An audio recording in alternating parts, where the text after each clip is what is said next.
Египет туралы қызықты деректер. Египет бұл көпшілікке өзінің ескі мәдениетімен таныс ел.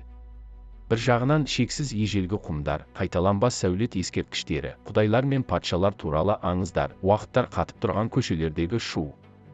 Екінші жағынан туристерді қуантуға арналған заманауи отельдер, бет әлпетсіз оазис. Египетке кем дегенде 50 ғасыр.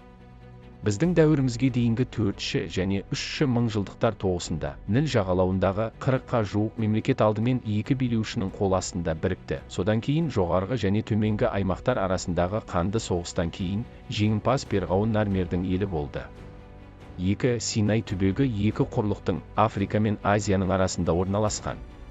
Египет, Ливия, Судан, Израиль және Палестина үкіметімен шектеседі, және Жерорта теңізі мен Қызыл теңізі маңында орналасқан.